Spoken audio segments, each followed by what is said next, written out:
Jumaat 10/4/2026. Tinggal lagi berbaki berapa minggu, mungkin 2-3 minggu lagi. So kita menutup bulan April ini. Baik. Hari ini kita akan berkongsi berita-berita daripada SAIS. SAIS lah. SAIS. Mulakan dengan ini. Lebih 10,000 orang ditipu kerja online, like dan share sejak 2025 menurut PDRM. Ini bahaya ya. Okey, teruskan. Ditawarkan kerja mudah untuk like atau share, tapi semua itu hanya taktik penipuan sahaja. Nah, kerja sambilan ini sebenarnya mudah saja di mana pekerja diberi tugasan seperti menekan butang like, share atau pembelian barang acara dalam talian. Ramai individu yang mahu mencari pada tambahan tapi tertipu dengan skim ini. Menurut laporan daripada Free Malaysia Today, pengarah Jabatan Siasatan Menanyah Komersial JSJK Bukit Aman, Rusdi Akisa, mengatakan kegiatan ini telah dikesan berdasarkan sikap dan maklumat yang telah dikumpul selama 15 bulan dari Januari 2025 hingga 12 Mac tahun ini ya. 12 bulan ya. Lebih 10,000 kes direkodkan dalam tempoh 15 bulan ya. Menurut Rusdi Isa, lebih 10,304 kes telah direkodkan dan mengakibatkan kerugian kira-kira RM201.2 juta. Sangu mencatatkan jumlah kes dan kerugian tinggi melibatkan 2,684 kes dan kerugian RM60.15 juta di Kuala Lumpur, 1.7 kes dan antaranya RM36.4 juta dan Johor dengan 144 kes, iaitu kerugiannya RM271 juta, 27 juta. Okay. Mangsa pada mulanya akan ditawarkan keseimbangan, tapi mereka akan diminta bayaran penaluan atau top up hanya untuk mendapat komisen. Ini ya, sebenarnya penipuan pekerjaan lazimnya memberikan tawaran kerja sambilan, namun mangsa akan diminta membuat bayaran penaluan atau top up. Kononnya untuk mendapat komisen sebelum akhirnya dipercaya tanpa menerima sebarang penawaran.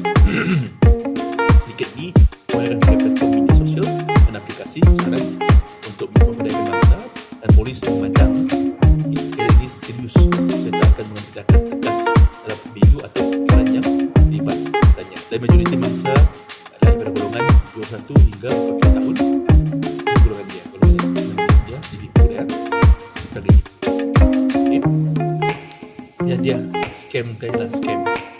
Dan tengok penjual awam merekodkan 171 mangsa ikuti pesara ramai 320 orang pesara, ahli perniagaan 370, guru 225, kerajaan swasta 24, kerajaan kerajaan 62, dalam sektor keselamatan 8 mangsa. Sektor keselamatan ini macam guard lah, guard. Tengok pegawai awam banyak terkena ni guys ya. So itulah kita kata kita hebat, kita pandai. Itulah cikgu lah. Guru pun tertipu. Ahli perniagaan pandai pun tertipu. Pesara ada pengalaman yang banyak, kerja sebagainya pun tertipu dalam scam seperti ini guys. Ya? Dari polis juga menasihati orang ramai untuk sentiasa waspada dan tidak mudah terpedaya dengan tawaran pekerjaan dalam talian mengikut yang mencurigakan. Okey, seterusnya, pemuda dedah tabiat harian ini punca dia hidup penyakit buah pinggang kronik seawal usia yang muda. Okey, ni cerita dia. Okey. Ramai ingat hanya minum air manis dan makan mi segera sekali-sekala tidak memberi kesan besar kepada kesihatan. Rupa-rupanya menjadi silent killer. Tuan-tuan semua. Aduh. Ya. Anak-anak saya pun makan mi lah. Saya pun makan 3-in-1. Bahaya. Ni 3-in-1 ni. Kopi 3-in-1 bahaya. Okey. Itulah yang dikongsi oleh seorang pemuda melalui video TikTok apabila dia mendedahkan dirinya kini menghadapi chronic kidney disease CKD walaupun masih muda. Menurutnya, ramai sebenarnya tak sedar tabiat harian yang dianggap sebagai biasa inilah yang perlahan-lahan merosakkan buah pinggang. Apa cerita dia ni? Okay. Antaranya, kerap minum air berkarbonat, cola. Aduh, hai. Makan mi segera telur kerap. Dalam sehari, 1 mi segera. 3 in 1. Ni. Pagi sekali, petang sekali. Ni. Aduh. Kadang-kadang tidur pun minum kopi 3 in 1. Ambil suplemen tanpa kawalan. Suplemen. Bodybuilding ni. Bodybuilding. Suplemen sebab bila kita ambil suplemen, kan badan muscle ni semua akan dipecahkan. Bila muscle dipecah-pecahkan, jadi semua yang terbuang hasil daripada badan itu akan masuk ke buah pinggang, ditapis dan akan diedarkan ke badan ataupun jadi kencing, ya. Guna produk pemutih atau ubat kurus sembarangan, whitening ataupun slimming pill. Katanya semua itu mungkin nampak remeh, tapi jika dia makan berterusan, ia boleh memberi tekanan serius terhadap buah pinggang. Buah pinggang ni guys. Kalau rasa nak cepat dapat penyakit buah pinggang, silalah makan benda-benda yang saya sebut tadi. Yang aku sebut katanya berslow hold. Okay? Aduh, kesian dapat dia ni. Alah. Menjengah ke ruang komen, ramai netizen turut berkongsi pengalaman masing-masing. Ada yang mengaku pernah mengamal gaya hidup sama, malah ada juga yang berkongsi kisah ahli keluarganya terpaksa menjalani dialisis akibat kegagalan buah pinggang. Itulah dia. Susah. Dia beralih kepada berita gembira. Berita gembira adalah sini, semua calon SPM 10A secara automatik tawarkan ke matrikulasi menurut KPM lah, Kementerian Pendidikan Malaysia, ya. Baik, 10A. Kementerian Pendidikan KPM bakal menawarkan pasukan secara automatik kepada semua calon SPM yang memperolehi 10A. Tawaran ini telah diberikan kepada semua 6,701 calon yang memperoleh 10A di atas sijil pelajaran Malaysia SPM 2025 untuk masuk ke program matrikulasi bagi sesi 2006-2007. Setahun saja matriculation. Betul lah. Ya, betul. Matriculation ni macam foundation lah. Macam foundation, ya. Menurut KPM, kuota kemasukan 90%, 90% berputera ke program matrikulasi kekal dan tidak akan terjejas. 90%. And the rest, 10% might be Chinese, Indian dan sebagainya lah. Okay. Tawaran secara automatik kepada semua calon yang telah memohon, ya.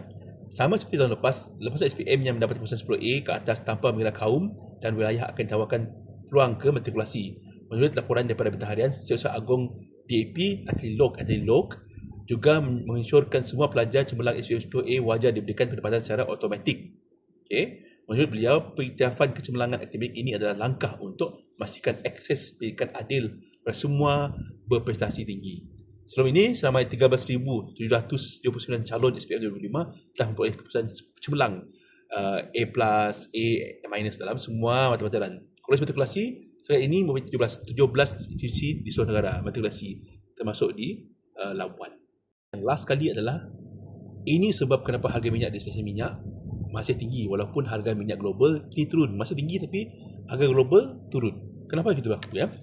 Baik, baru-baru ini harga minyak mentah global telah dimaklumkan mengalami penurunan, tapi kenapa harga di stesen minyak masih tinggi?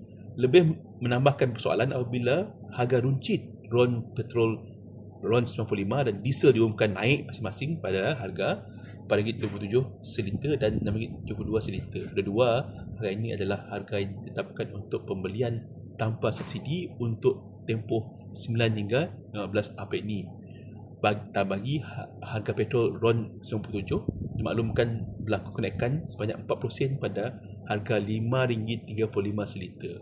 Okey, jadi Kementerian Kewangan menyeraikan beberapa faktor yang menyebabkan harga di pam tidak turun walaupun minyak global turun. Okey, faktornya harga pam ditentukan berdasarkan puratan harga minggu lepas, bukan hari ini. Bakalan semasa dibeli pada harga lebih tinggi, harga minyak global melonjak, okey, sejak 5 minggu lalu, dan harga semasa masih mencerminkan kos bakalan terlalu tinggi. Ini semua yang kita tengoklah. Okey, itu sebabnya lah faktornya. Jadi harga minyak tak turun guys, tak turun walaupun harga minyak mentah dunia turun.